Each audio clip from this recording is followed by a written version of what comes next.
Okay friends, first of all thank you for clicking on this video. Friends, ఇవాళ మన topic ఏంటంటే, మీరు మన వీడియోస్ని డైలీ ఫాలో అవుతున్నట్టయితే మీకు తెలిసిందే. అదేంటంటే మన వీడియోస్ మధ్యలో కార్టూన్ వస్తుంది కదా, ఆ కార్టూన్ యానిమేషన్ ఎలా చేయాలో చూద్దాం.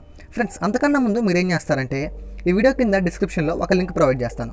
ఆ లింక్ మీద క్లిక్ చేసి మీరు ఆ వీడియోని డౌన్లోడ్ చేసుకోండి. డౌన్లోడ్ చేసుకున్న తర్వాత ఇప్పుడు నేనేం చేయాలో చెప్తాను. ఫ్రెండ్స్, మీరేం చేస్తారంటే మీ ఫోన్లో ఉన్న ఎడిటింగ్ యాప్ అంటే ఏదైనా పర్వాలేదు, పవర్ డైరెక్టర్ ఎనీవన్ మీకు కావాల్సింది ఓపెన్ చేసుకోండి. తర్వాత నేనైతే కైన్ మాస్టర్ ఓపెన్ చేశాను. సో ఫ్రెండ్స్, ఇక్కడ ఏం చేస్తారంటే మీకు కావాల్సిన రేషియోని ఎంచుకోండి. ఎంచుకున్న తర్వాత ఫ్రెండ్స్, వీడియోని డౌన్లోడ్ చేసుకోమన్నా కదా, ఆ వీడియో అనేది మీరు ఇక్కడ అప్లోడ్ చేసుకోండి. సో అప్లోడ్ చేసుకున్న తర్వాత ఇదిగోండి ఫ్రెండ్స్, ఇక్కడ అప్లోడ్ చేసుకున్న తర్వాత మీరు వాయిస్ ఓవర్ ఇవ్వాలి. దానికి మీరు ముందే వాయిస్ ఓవర్ అనేది ఏం చేయాలంటే ఎడిట్ చేసుకొని పెట్టుకోవాలి.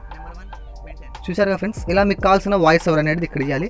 సో ఆ వాయిస్ ఓవర్ మీరు క్లిక్ చేస్తే మీకు కైన్ మాస్టర్లో కొన్ని ఎడిటింగ్స్ ఉంటాయి. దాంతో మీరు దీన్ని కార్టూన్ యానిమేషన్లో మార్చేసుకోవచ్చు.